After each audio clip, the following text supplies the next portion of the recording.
Hola, nuestro invitado de este domingo es un líder de opinión, un excelente periodista con una gran pluma, locución, es una persona que ha sido reportero durante muchos años, que últimamente está estrenando unos pasos de baile y sin duda alguna es un gran referente en el periodismo en el Perú. Con ustedes, Fernando Díaz.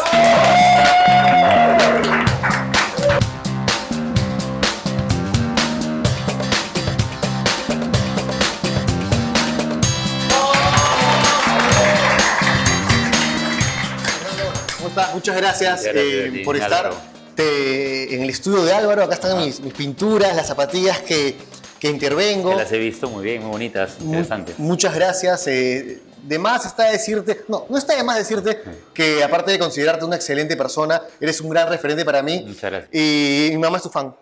Sí. Me dice todos los días, estoy emocionada porque Fernando se ha vuelto un gran bailarín. Señora, espero no defraudarla. No, para nada. Y yo quería entrevistarte para que nos cuentes sobre tus inicios, cómo inició esta aventura en el periodismo. Ajá, ahora que hago otra cosa, ¿no? Sí, bueno, el periodismo siempre he dicho es una casualidad, ¿no? En mi vida, no pensaba ser periodista, no. Me gustaban las comunicaciones, creo que era lo que más me llamaba la atención. Ahora que los chicos están quizás pensando qué estudiar y muchas veces, ¿no? El tema de la famosa orientación vocacional, con qué voy a hacer cuando termine el colegio, ¿no? En mi caso no era el periodismo, ¿no? Yo estaba en el colegio y nunca se me ocurrió ni por asomo meterme a un taller de periodismo. Había un club de periodismo incluso en mi colegio, ¿no? Pero jamás me metí, no me llamaba absolutamente la atención escribir, porque todo lo que se escribía iba a parar a un periódico mural típico de un colegio de mis tiempos, de los 80, ¿no? Hoy iría a un blog o a un Instagram, no sé, pero a una cuenta de algo, pero un TikTok, pero en esos tiempos a la pared, ¿no? Al periódico mural, y yo nunca escribí nada, nunca me llamó la atención escribir absolutamente algo. Pero sí me gustaba la televisión como medio de comunicación, recuerdo, o sea, yo soy más viejo que cualquiera, soy más viejo de esta sala fácilmente, y, y el medio más moderno era la televisión, no había internet. Entonces, el medio más moderno era la televisión. Entonces, soy prácticamente un teleadicto, he sido un teleadicto toda mi vida. Desde niño he consumido televisión mañana, tarde y noche. He vivido pegado a una pantalla viendo desfilar figuras, estrellas, es de esa generación que veía a la gente que aparecía en televisión como algo inalcanzable, como figuras realmente, ¿no? Claro. Y me llamaba mucho la atención esa magia que se generaba dentro de esa caja, ¿no? Era el invento, el último de los grandes inventos. Y en una provincia como Chiclayo, pues era mucho más raro saber cómo rayos se hacía esa magia, cómo diablos se producía esa imagen. Los canales grandes que hasta ahora subsisten y sus filiales en provincias no tenían estudio de televisión, salvo América Televisión, que era el único que tenía un set. Entonces, la primera vez que ingresé a un set de televisión, me acuerdo que fue para una Teletón, para dejar un donativo con mi papá, pude ver un set, cómo eran las luces, y vi un monstruo gigante que era una cámara. ¿Te maravillaste? Me maravillé, simplemente. Entonces, todos mis juegos de niño con mis primos, que son mis hermanos, eran pues a la televisión. Al programa concurso, al programa de lo que vale el saber, de la pregunta de los 50 millones, jugábamos al noticiero, jugaba al periodista, sí, jugaba también al periodista, eran tiempos medio violentos también, ¿no? O sea, jugábamos a todo eso. A mí me gustaba todo eso, ¿no? Y veía televisión todo el tiempo, ¿no? Entonces, eso era lo que yo quería, televisión. Pero no había televisión en la provincia, ¿no? Era claro que mi destino estaba en la ciencia de la comunicación, que iba a terminar estudiando comunicaciones. Llego a terminar el colegio y mi plan era venir a estudiar en Lima, en la Universidad de Lima Comunicaciones, porque en esos tiempos también la Universidad de Lima era el referente de las comunicaciones. No había tantas casas de estudios dedicadas al desarrollo de las comunicaciones con facultades de comunicación, con una malla curricular interesante como tienen ahora muchos chicos, ¿no? La Universidad de Lima era la única que tenía una carrera de comunicaciones de renombre, pero pues un tío mío me dice, oye, ¿por qué en lugar de irte hasta Lima, venir hasta Lima, estás a 3 horas en Piura, en la Universidad de Piura, donde también hay esa carrera de comunicaciones? Y así vas a estar a 3 horas de tus papás, vas a estar a 3 horas de tu casa, no vas a estar tan lejos de tu casa en Lima, una ciudad convulsionada, con combi, con tráfico. Para estudiar vas a vivir solo, sí, pero quizás va a ser más complicado vivir en Lima que vivir en Piura. Pensándolo bien, mis papás dijeron que sí, que estaba bien esa idea, entonces fuimos a visitar la universidad. Me encantó la universidad, me gustó la tranquilidad, la universidad es espectacular, ¿no? Es una universidad muy bonita y postulé e ingresé, ¿no? Eh, y ya dije, ya para qué voy a intentar el examen en agosto en Lima, ya me quedo aquí, ¿no? Y fue así, así comencé estudiando comunicaciones, todavía sin tener claro lo del periodismo, las comunicaciones como tal, ¿no? Y para ir descubriendo un poco lo que me gustaba dentro de todas las salidas profesionales, me metí al taller de televisión, al taller de radio, me fasciné con la radio, me encantó la radio desde un comienzo, al taller de publicidad. He sido, yo creo que mis profesores, los que aún están vivos, y mis compañeros de promoción, siempre van a decir, o podrían decir de mí, que era un alumno muy participativo. Estaba metido en todo. Estás involucrado en todas las jugadas. Disfruté la universidad más que el colegio. Yo creo que la universidad me dio mucho más amistades y felicidad que el colegio mismo, ¿no? Y ahí sí me enamoré de las comunicaciones y empecé a divertirme mucho. Yo me la pasaba recontra ahí en la universidad, ¿no? Y traté de sacarle el jugo a esa universidad. A hacer los talleres, había, pues que taller de teatro, ahí voy, que taller me meto, o sea, y para ir conociendo un poco Claro. las comunicaciones, ¿no? Hice los 3 primeros años, al tercer año de carrera, sí, tercer año de carrera, viene el famoso momento en que tienes que hacer unas prácticas profesionales. Claro. Entonces, la mayoría de mis compañeros apuntaban a las famosas becas que daba el comercio. El comercio tenía un convenio, o tiene un convenio con mi universidad, donde pues vienen a Lima a trabajar en el diario todos los 2 meses de verano, con todo pagado. Incluido el hospedaje, la alimentación y toda la experiencia de trabajar en el comercio. Pero para acceder a esas famosas becas tenías que ser el tiburón de la redacción. Claro. Y yo tenía en mi salón pues una cola enorme de gente que era mucho mejor que yo escribiendo. Entonces dije, no, esas becas no me voy a meter porque no voy a conseguir nada. Pero tenía que conseguir las prácticas. Y una profesora me dice, oye... Perdón que te interrumpe sí. y que abra paréntesis. Para los que te conocemos ahora, nos sorprende que tú teniendo una excelente pluma, en ese momento haya sido de repente tu talón de Aquiles y qué bacán saber que lo fortaleciste y que resaltaste, claro, ¿no? porque en mi universidad, como no tenían tampoco el estudio de televisión desarrollado, la televisión no era una de las principales habilidades o fuertes de mi universidad, toda la fortaleza estaba en la redacción. Porque siempre el profesor nos decía, yo he llevado 5 redacciones, ¿no? Wow. Entonces, el profesor, cuando nos quejábamos, el profesor nos decía, la profesora nos decía, cuando ustedes salgan de aquí, van a estar por encima del nivel, hasta el más burro en el taller, hasta el más bestia en el curso de redacción, va a estar por encima quizás de alguien que solamente lleva un curso de redacción. Claro. Porque están llevando 5. Ok, entonces con eso, pum, pum, ¿no? Y esta profesora me dice, oye, ¿por qué, ya que no hay espacio en el comercio, porque es imposible, no te interesaría la televisión?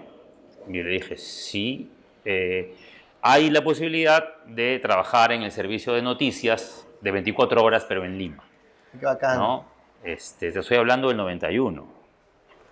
Yo tenía 20 años, 19 años, más o menos.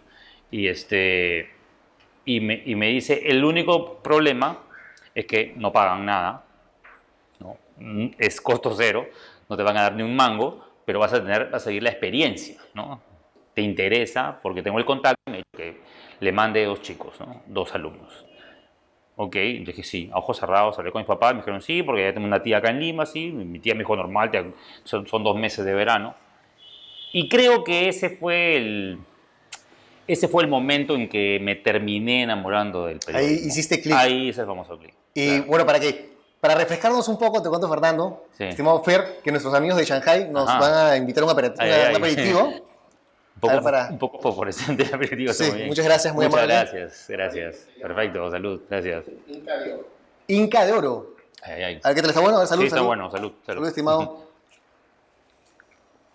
Buenísimo. Está muy bueno, ¿eh? Buenísimo. En serio, está Refrescante. alucinante, refrescante. Claro por, que sí. por favor, te seguimos escuchando. Continúo. Bueno, entonces nada, pues vine y yo puedo decir que ese primer acercamiento lo fue todo, ¿no? Porque ahí conocí no solamente a las vacas sagradas de la televisión, toda esa gente que yo había visto detrás en mi casa, sentado en mi sala viendo la tele, los tenía así. Cuando yo vi pasar a Morosini, pues Wow. casi me desmayo. Cuando vi a Alejandro Guerrero cara a cara, cuando vi pasar a Mónica Delta, a toda la gente que hacía televisión fuerte en esos tiempos, yo quedé maravillado. O sea, dije, a esto me quiero dedicar. Ya estabas viviendo tu película Tinta Roja. Ya estaba viviendo Claro, tal cual. Claro. Y cuando yo he visto esa película, que se ha mostrado incluso a varios alumnos o hasta a mi familia, ese es el retrato tal cual, exacto, de cómo, no sé si sigue siendo así, de cómo era la cobertura de prensa de esos tiempos, ¿no? O sea, es verdad. El camarógrafo que no te habla, el jefe de mesa gritón que pues recontra amarillista o que te empuja a romper lo que en la universidad has aprendido, pues la compañera floja que quiere que le pases todos los datos, todo, el chofer que es el más erudito de todos y que se sabe todas las rutas y todo, y que tiene alma de productor y que tiene el olfato periodístico más desarrollado que el propio alumno y que no ha estudiado nunca. Efectivamente. O sea, totalmente, ¿no? O sea, eso lo ves. Entonces, eso lo vi. Y fueron esos 2 primeros meses donde fui conociendo gente, donde fui... Y además, en esos tiempos, los procesos eran otros, ¿no? Tú has tenido un proceso, yo he tenido otro proceso de aprendizaje, donde tú no podías siquiera osar coger algo sin el permiso del camarógrafo, ¿no? O sea, si yo quería cargar el trípode, tenía que pedir permiso al camarógrafo. No podía enrollar un cable, sino tenía, ¿no? Porque habían hasta formas de enrollar un cable, el famoso 8, que seguramente algunos lo saben. Y lo mismo con el reportero. O sea, yo no hice una nota en esas prácticas, yo no hice una nota solo hasta pasado un mes. Y una nota, entre comillas, nota, ¿no? Porque mi papel era acompañar, ¿no? Mis prácticas eran acompañar. Era ir con el reportero titular, digamos, ¿no? A salir a la comisión y ver, oír y callar, ¿no? Observar. Llegar al canal, redactar, dárselo al jefe de mesa, la jefa lo revisaba, le ponía un sello de bien, mal, no sé, o recibido, y eso era mi único comprobante para yo en la universidad practiqué. Y eso era todo, ¿no? ¿Y cuándo se dio el salto ya de Fernando como reportero? Tú sabes que la calle hace el periodista. ¿Cuándo ya Claro. estuviste en la calle? ¿Cuándo ya viste de repente accidentes, muertes? Los vi en ese momento. O sea, esas prácticas me sacaron de la burbuja. Yo vivía en una burbuja. Piura era una burbuja, ¿no? Piura, la Universidad de Piura era una burbuja, ¿no? O sea, era el hogar de Pony, ¿no? Era bucólico, todo, era todo perfecto. Entonces, claro, llegas a una ciudad donde te estoy hablando de los 90, todavía no habían capturado a Guzmán, todavía no había pasado Tarata, entonces, y de pronto habían coches bombas, seguían habiendo atentados, muere Malena Moyano, o sea, todo eso, Wow. o sea, lo vi, ¿no? O sea, acompañando, pero lo vi. Y esa redacción se volvía loca, pues. O sea, era la adrenalina de una redacción, tú la has sentido y la has visto y te imaginas la adrenalina de esta redacción en los 90, sin internet, con máquina de escribir, tecleando, sonando todo el tiempo. Ese sonido, la máquina de escribir, ta, ta, ta, ta, ta, ta, ta, ta, ta, ta, ta, era... Y gente fumando. Claro, gente fumando. Fumando y cosa que ahora ya no ocurre. La jefa de mesa corriendo de un lado a otro. Apagón, atentado, se volaron una torre, coche bomba en tal lugar. Y no es que, a ver, entra el teléfono a mirar, ¿qué dice Twitter? No, nada. Coge el teléfono, llama, vayan a buscar, ¿no? Y a veces llegar y que no haya nada. O llegar y que sí haya algo, ¿no? Entonces todo eso para mí fue así, wow, no, sí, ya, esto me gusta. Esto me gusta y me gustó más el trabajo en equipo. O sea, el binomio que se arma entre un reportero y un camarógrafo donde los dos tienen que empujar el coche para que la nota salga. Porque si uno de los dos no empuja el coche, la nota no va a salir, ¿no? Y ahí me empezó a gustar esto, que me enamoró la situación, que al siguiente año, en el 92 decido repetir el plato, ya no con la ayuda de la universidad, ya llamé y me dijeron, sí, vente, porque dejé una buena impresión por suerte.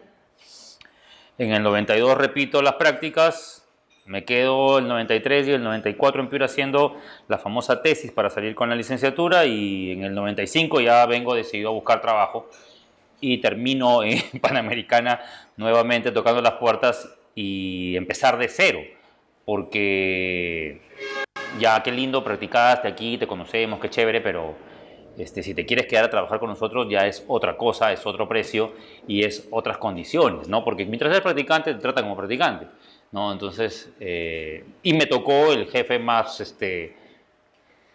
fuerte? más fuerte, más monstruoso, pero a la vez, como siempre lo he dicho, o sea, yo estoy muy agradecido con Alejandro Guerrero, ¿no? Hace poco habló de mí en una entrevista porque uno de los chicos de Trome se lo preguntó, porque varias veces me han preguntado que quién fue mi jefe, ¿no? Y de verdad este señor era un referente, ¿no? O sea, yo había visto a Guerrero en los pueblos de Ayacucho con los muertos en el piso, ¿no? En las épocas del terrorismo. Y fue uno de los primeros en llegar a Chuchi o llegar a pueblos donde Sendero había pasado y había matado a toda la comunidad campesina. Entonces, este hombre era el superhéroe, ¿no? O sea, Claro.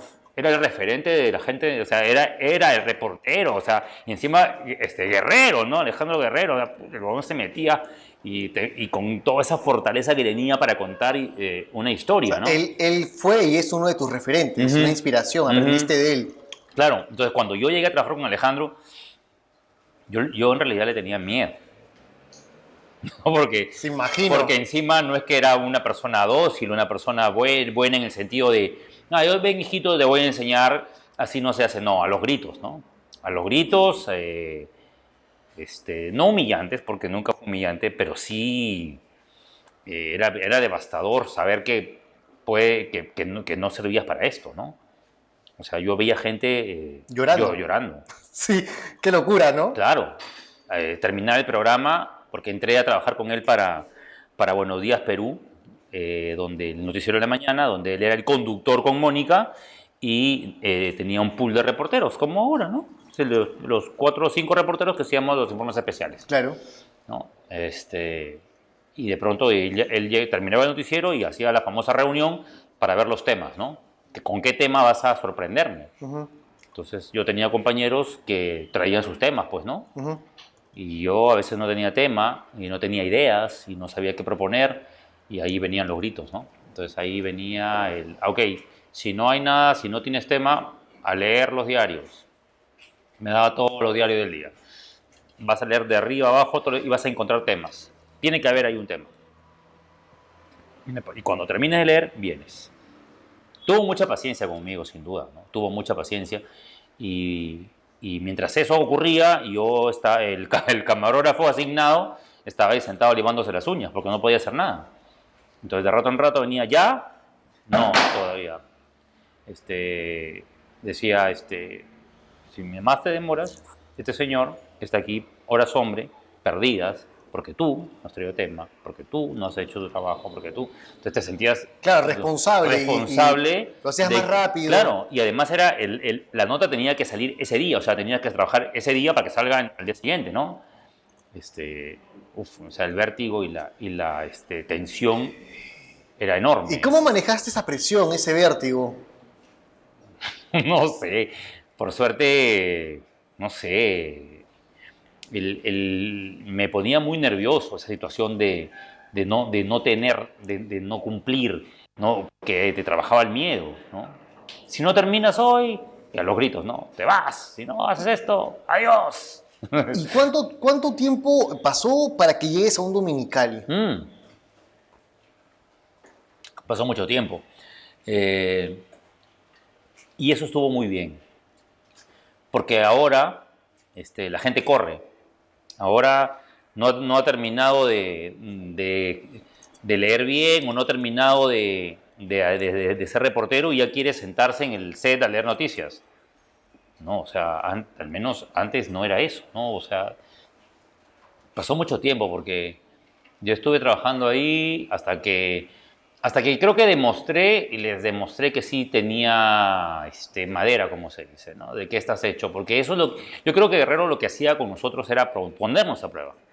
¿Quién realmente puede aguantar esta presión y quién realmente no va a tirar la toalla, ¿no? ¿Quién va a persistir? Eh, y ese ABC al guerrazo, ese ABC ¿no? Con método poco ortodoxo, pucha, sí fue bueno para mí. Y siempre se lo voy a agradecer porque esos gritos, esas puteadas, esas llamadas de atención me sirvieron un montón. Porque descubrí que podía resistir, que no me iba a tirar a llorar, que no iba a tirar la toalla, o que no iba a ir, papá, sácame de aquí. No, o sea, no había forma, ¿no? Tenía que quedarme.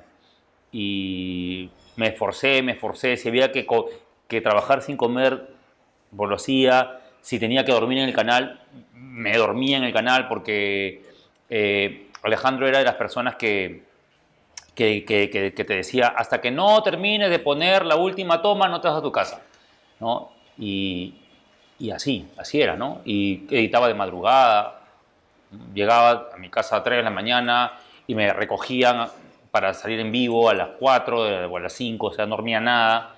Era bastante duro, pero lo volvería a hacer con gusto porque, o sea, esos años maravillosos de aprendizaje fueron muy chéveres. Entonces, me quedé en prensa hasta el 90 en el año 97 también ya para el 97 yo ya había demostrado que contaba bien las historias. Ya había hecho buenas notas para el noticiero. ¿Cómo puliste tu pluma? Buscando, como te he dicho, siempre conectar con la gente, ¿no? Obviamente leyendo, no leyendo la cantidad de libros que mucha gente pueda pensar que he leído en mi vida, pero sí leyendo, pero sobre todo conectándome desde la emoción, ¿no? Me he puesto siempre en los zapatos, en la piel de la gente que necesita, en la gente que viene a denunciar, poniéndome en situaciones, utilizando métodos quizás de introspección y de saber qué hay ahí y escribiendo con el corazón, escribiendo con las tripas, ¿no? Claro. Básicamente, no buscando en el diccionario qué palabra viene, no, o sea, escribiendo con la rabia que pueda sentir esa persona, escribiendo con la ternura que te puede producir una familia desesperada por algo, con la indignación, o sea, buscando emociones mías o lo que me da esa persona que tengo al frente y tratar de replicarla en mí. No sé si me dejo entender, Sí, pero, por supuesto, pero claro. va por ahí, ¿no? Va por ahí.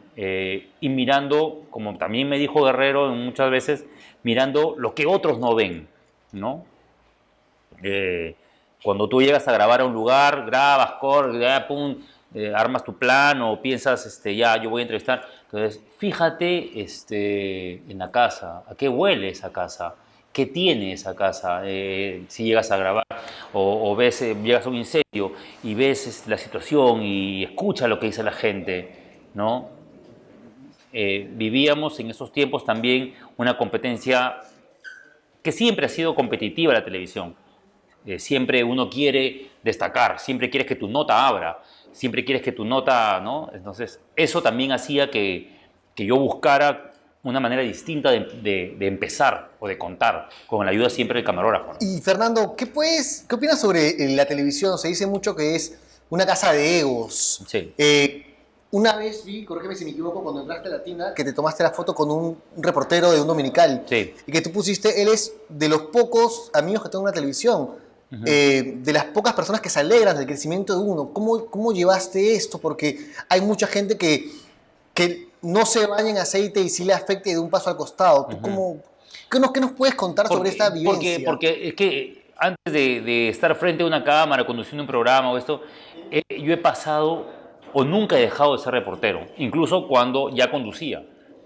No soltaba esa faceta, que ahora ya la solté, pero y ese conectarte siempre con la gente, ese trabajar en equipo, el ser una pieza más del rompecabezas o el ser una pieza más de la máquina, hace que siempre tenga los pies en la tierra. Y además, particularmente, he tenido un papá que siempre Hacho tu ancla. siempre me ha aterrizado. Y en su ejemplo he mirado siempre el valor de la humildad y que finalmente en la televisión yo he visto cada cosa y la sigo viendo a veces arañarse.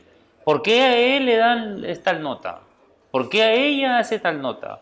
¿Por qué a ella la mandaron de viaje? ¿Por qué a ella sí y a mí no? ¿Por qué? Me parece tan infantil, de verdad. ¿Por qué dijo esto y yo no? ¿No? ¿Por qué le dan esa ropa? En el caso de las mujeres, por ejemplo, ¿no? Claro, claro. ¿Por qué le dan esa ropa a ella y a mí no? ¿Por qué tiene esa maquilladora a ella y yo no? O sea, nunca me he puesto en esa posición. ¿Por qué le dan esa nota? Chévere, aplausos que se la den. O reporteros que creen que ellos son una noticia. Claro, Uno, claro, también, y dos, también. uno puede ver a conductores y a reporteros como Jorge Ramos, Ujú. que tiene más de 50 años y que sigue siendo reportero. Sí, claro. Se sigue ensuciando Sí, por supuesto. los zapatos y puede jactarse de decir que se lleva pésimo con Maduro y con Trump. Ah, O sea, claro. los dos polos. Es que... Pero hay jovencitos, corrígeme si me equivoco, Sí. que dicen, no, yo voy a ser reportero un par de años más, como si fuese algo malo. Claro, o piensan claro, que cuando ya conduces y de pronto reporteas, es un peldaño menos. Claro. En absoluto. Mira, alguna vez creo que fue Beto, no me acuerdo quién lo dijo. Ahora periodista puede decir, yo soy periodista, todos dicen yo soy periodista, así no hayan estudiado periodismo, ¿eh? Porque ya vemos aquí en el espectro, hay abogados que fungen de periodistas, economistas que fungen de periodistas, ya, genial, maravilloso. Pero reportero, no pone micro, ¿ah? No un costador, tú dijiste No, una vez. sí, no notero, como dice también Adolfo Bolívar, no notero, no, reportero, que vaya, que te cubra, que te cuente una historia, esos son pocos, ¿no? O sea, por eso cuando aparece alguien y dice, ¿ha sido reportero? Aguanta, yo no le he visto ninguna nota, ¿no? Que la señorita tal yo no le he visto ninguna nota, o sea, yo no le he visto ningún reportaje, no le he visto escribir nada, ni leer en una columna algo interesante, entonces me gusta tener todavía la esencia, porque en la larga esa es tu esencia, ¿no? Que ahora hagas otras cosas, que ahora yo conduzca un programa, un magazine, bacán, pero mi esencia va a seguir siendo ser reportero. Mañana más tarde, como lo he hecho ahora con el tema de los huaicos, hay que ponerse las botas, hay que salir, sales y no pasa nada, no se cae el mundo. Hay gente que dice, ay, ¿por qué volvió a ser reportero si era conductor? O sea, como si fuera un demérito, ¿no? Todo lo contrario, es la faceta más maravillosa porque estás en contacto con la gente, estás viendo la historia, la noticia ahí, la respiras, la hueles, la sientes. Entonces, son percepciones. Sin duda alguna. Y por ejemplo, ¿cuál ha sido tu trabajo más avesado? Yo me acuerdo mucho de un reportaje que hiciste en Panorama, que estuviste en la persona, ¿no? Estuviste personificando a una persona, a un barrendero. Y le pusieron una cámara ahí y te fuiste corriendo porque te querían pegar. Cuéntanos un poco, por favor. Fue un tiempo en que en Panorama, con Eduardo Guzmán, cuando estábamos en el año 2000, teníamos que hacer algo distinto, porque ya también competíamos con programas fuertes, ¿no? Que estaba en esos tiempos, no sé si la revista Dominical o otro más en América, que siempre tenía pues mucha audiencia. Y fue ese año en que yo entro a ser Dominical de recién en el 2000, ¿no? Después de haber estado en prensa bastante tiempo, Eduardo Guzmán, que era el conductor de 24 horas, a la vez era el director de Panorama. Entonces, él veía mis notas todos los días, porque estaba sentado en el set mirando, no presentando las notas. Y él veía todos los días mis notas para el noticiero, mis informes especiales o mis notas. Entonces, cuando algo pasa en Panorama, no me acuerdo qué ocurrió, que faltó uno y tenía una comisión de urgencia, que había que viajar a Cusco para dar una nota y esto, le dijo el jefe de 24 que por favor me asigne a Panorama para esa cobertura.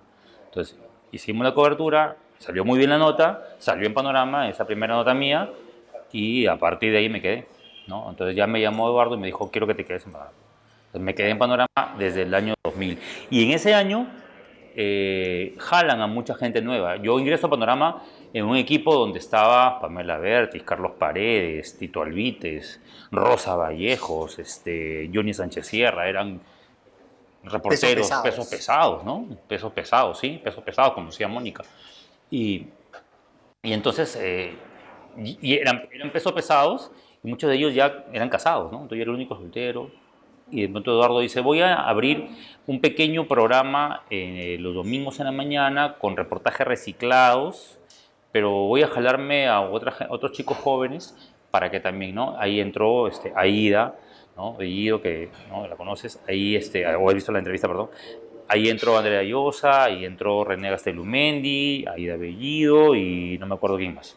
Y ellos tres primero. Entonces, ya eran de mi generación, ya eran más cercanos a mí. Ya tu camada. Era, claro, siendo yo un poquito mayor que ellos, ¿no? Ujú. Pero eran de mi época, ¿no? Entonces, teníamos otra mirada también de las notas, ¿no? Y siempre queríamos hacer cosas mucho más audaces. Entonces, ya, empecemos a meternos en el submundo de esta ciudad. Andrea se disfraza de prostituta una vez, hace una super nota en la noche. Ya, ¿aquí? ¿Ahora de qué? Vamos a buscar, ¿qué otra nota vamos a hacer? Ya, pues, me disfrazaré de barrendero. Ok, hicimos las coordinaciones con Relima, en aquel entonces, para inmiscuirnos y ver un poco la vida de una persona que limpia la calle, un trabajo muy duro, muy sacrificado y que está hecho básicamente por mujeres, ¿no? Entonces fui a la empresa, me dieron el traje y tenía que grabar toda una semana más o menos, registrar cómo era el submundo del centro de Lima. Recordemos que en esos tiempos el centro de Lima también estaba olvidado, bueno, a veces sigue estando olvidado, pero olvidado por las autoridades. ¿Antes de Andrade? Antes de Andrade, creo que no. Ya había sido alcalde Alberto Andrade. Y entonces, pero igual, ¿no? Siempre estaba medio olvidado, medio peligroso por la noche. Entonces la idea era registrar todas esas escenas, ¿no? De manera artesanal se hizo un agujero en el tacho de basura que nos dio obviamente la empresa. Relima, se condicionó una cámara handy, no una cámara botón, nada pequeño, era una cámara rochosamente instalada, ¿no? Por dentro le habían puesto una tabla para que ahí se quedara quieta, habían hecho un agujero para que se viera, ¿no? Captara la imagen, y encima de la cámara habían puesto unas bolsas, y encima de las bolsas basura, para que tuviera un contexto de basura, pues, ¿no? Y con ese carrito me pasé casi una semana, mientras yo me paseaba por el carro con las señoras de limpieza de la ciudad, que me enseñaron a barrer, ¿no? Barríamos todo el centro. Yo veía algo que me llamaba la atención, ubicaba la cámara, el tacho, veía, digamos, fumones, ya, pum, ponía. O tipos que en esos momentos estaban con pinta de querer robar algo. No habían celulares, obviamente, en esos tiempos, Claro. no para arrebatar, pero sí carteristas, pum. Trabajadoras sexuales, pum. Gente meando en la calle, ¡pah! Yo todo eso lo registraba. Acomodaba el tacho y me iba a grabar. No, y una de las zonas más peligrosas también de esas horas en la noche era Girón Cayoma, donde había obviamente mafias de trabajo sexual callejero, ¿no? Claro. Entonces instaló la cámara, las señoras, y obviamente tenía un carro, una móvil, con unas polarizadas que me cuidaba. Te estaban chalequeando. Sí, que se daba vueltas y vueltas cuidándome, ¿no? La señora no iba a salir en mi defensa. Claro. Porque me iba siempre con una señora para hacer menos luz, ¿no? Entonces yo dejaba el tacho, me metimos al Girón Cayoma, donde estaban obviamente todos los proxenetas ahí, ¿no? Y ya había ubicado mi cámara, todo, estábamos grabando, y yo ya me puse a barrer, sin alejarme mucho del tacho. Cuando pasa un niñito, las señoras a veces cuelgan en el carrito Su cartera. una bolsita con comida, ¿no? O cosas que encuentran, y los niños a veces husmean, los niños de la calle husmean qué hay en el tacho, o comida que se puedan llevar, ¿no? Entonces, cuando yo vi que el niñito estaba dándose vueltas en la bicicleta alrededor del tacho, me acerqué al tacho y le dije que no cogiera nada, ¿no? No, pues que quiero algo de comer. Le digo, no tengo nada de comida, es basura. Porque quería abrir el tacho. Claro, claro. Entonces, como no lo consiguió, se alejó. Pero creo que le llamó la atención mi forma de hablar, no sé, pues, ¿no? Quizás pudo haber sido mucho más agresivo, no sé, pero no lo traté mal. Claro. Entonces, yo seguía barriendo hasta cuando vuelve el niñito a merodear el tacho ya con otros niñitos, y se dan cuenta, pues, que el tacho tenía un hueco, ¿no? Que a pesar que le habían puesto un logo, se veía, pues, ¿no? Un agujero, ¿no? Entonces me dice, ¿qué es esto? No sé, porque yo estaba parado ahí, ¿no? Claro. Entonces cuando dijo, ¿qué es eso? Yo cogí el tacho, el carro de la basura, y empecé a caminar. Y cuando estaba ya caminando, gritó, ¿no? ¡Tiene una cámara!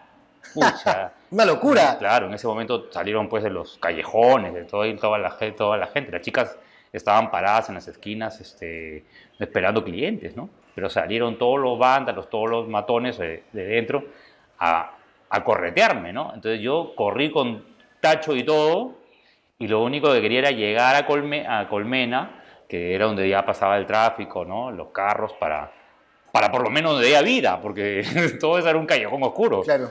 Y me iban a matar, me iban a apanar si me cogían, y me iban a quitar la cámara y me iban a sacar la mugre, ¿no? Por suerte corrí con todas mis fuerzas y llegué hasta ahí con todo el carro del tacho de basura, ¿no? Pero igual la nota salió y fue un gol, fue uno de los minutos más vistos de aquel año, según luego un día Caretas hizo un estudio, pero esa fue una super experiencia. Sí, sin duda alguna, esa adrenalina que te produce el periodismo, ¿no? Y Fernando, para culminar, dos cosas. Primero, sé que no hablas mucho de tu vida privada y eres uno de los vivos ejemplos de que postear fotos todo el día con el amor de tu vida no fortalece una relación. No tiene nada de malo que lo hagan, No, pero tampoco te asegura que es las fórmulas para fortalecerla. No. Cuéntanos, por favor, si nos puedes contar brevemente qué es tu familia para ti y cómo estás viviendo esta nueva faceta de conductor y de excelente bailarín. No, mi familia, obviamente mi familia lo es todo. Mi familia es mi ancla, mi cable a tierra, mi mayor crítica está en mi casa, ¿no? O sea, mi esposa y mis hijas no les gusta que las ponga en Instagram o en las redes, porque ya son grandes. En el caso de mis hijas son grandes, entonces papá, por favor, me da cringe que me pongas en esto, por favor, no quiero que derroche, no quiero. Como son adolescentes ya no las expongo. Y en el caso de mi mujer tampoco, porque ella me dice finalmente es tu chamba, ¿no? O sea, Claro. esto es tu chamba. O sea, pon de tu trabajo, de lo que comes, de donde viajas, lo que quieres, te llamó la atención, pero en realidad, sí, en mi caso yo eso lo cuido para mí, lo manejo yo, no tengo la necesidad de expresarlo públicamente ni decirlo o de ponerlo en esta vitrina. Celebro a quien lo hace y le parece bien. En mi caso no lo considero necesario para mí. Claro. Para mí. Ahora, respecto a, además, bueno, y finalmente los momentos de mi vida me los quedo yo. O sea, yo guardo los minutos más valiosos con ellos, ¿no? O sea, termina el programa y quiero estar con ellos, mis fines de semana, es con mi familia, es ver una película de A4, ir a comer, ir a algún lugar, pasear, ¿no? Por algún parque, caminar, ¿no? Eso es chévere y no tienes que estar posteándolo todo el tiempo, Claro. ¿no? Si te llama la atención algo, ¿no? Sí, pero si no, no. Entonces, por ese lado, yo sí cuido bastante prefiero esa puertita tenerla cerrada porque es mi familia Para ti. y si a ellos les gustara y fueran peliculineros y les encantaría, genial, pero como no les gusta tampoco los expongo, ¿no? Entonces, ¿para qué? Y en el caso La conducción. de la conducción, o sea, esta es una faceta nueva, es un aprendizaje nuevo, o sea, estoy prácticamente en una aventura distinta después de casi 27 años de haber hecho una sola cosa. Ahora, o sea, hacer el trabajo de prensa diaria o del reportero dominical y combinarlo con la conducción a conducir un magazine, pues hay un salto de acera nada más, ¿no? Porque igual en el programa también hacemos contenido periodístico, ¿no? Que lo aterricemos de una manera más ligera o que lo aterricemos de otra forma, con un fondo musical o con un estudio que no es el estudio pues tieso del noticiero, genial. Pero aquí igual hay un compromiso periodístico, ¿no? Hay un equipo periodístico también, ¿no? De reporteros y de productores. Y yo lo disfruto mucho, estoy aprendiendo, porque también son otros códigos, son otros tiempos. Debo aprender, sobre todo ahora justo teníamos una reunión y todavía, ¿no? O sea, hablas mucho, ¿no? Deja hablar a los demás, ¿no? Maneja mejor tus tiempos, tus frases más cortas, tus preguntas más concretas. Comunica de mejor manera, dirígete de esta otra manera. Porque claro, los periodistas le hablamos a la cámara y nos vamos como un avión y atrás tengo, oye, hello, no eres tú solito, hay 4, hay 3 más, se quieren hablar, ¿no? Oye, aterrízalo para que el ama de casa lo entienda. Porque el noticiero tú lo lees con voz del presentador de noticias y la señora que nos ve a las 9 o el señor que nos ve a las 9 y es otro público, ¿no? Entonces, y que quiere algo más digerible, no tan Claro. tieso, no tan adusto. Entonces, eso es para mí todo un aprendizaje y sobre todo manejar estas secuencias donde ya tienes que mostrarte en una faceta que no habías mostrado. Entonces, cuando a mí me llaman para hacer este programa, dije bacán, porque es un desafío, ¿no? Es aprender otra cosa. Porque lo otro ya lo hice, ya lo experimenté, me gustó, me divertí, la pasé muy bien, estoy eternamente agradecido, pero esto era otra cosa. Entonces decido correr el riesgo, si se quiere decir, y montarme a este aprendizaje, porque siempre se aprende algo todos los días. Y de verdad, arriba mi gente me enseña todos los días algo. Y me la paso recontra bien, soy muy feliz. Tengo un equipo de compañeros espectacular y ahorita mi cabeza está puesta en el programa. Lo máximo. Fernando, muchas gracias. Te Gracias quiero a ti. agradecer por haber venido a mi podcast. Me siento complacido. Estoy seguro que todas tus fans mis fans de Canevaro. Mis fans de Canevaro, mis jubiladas de la 19990, mis chicas Padomi también siempre, ¿no? Cuando me dice, ¿cuál es tu target? Mi club de fans, por favor. Ya peinan canas y son abonadas del piso geriátrico del Real Bagliati. Muchas gracias. Sí.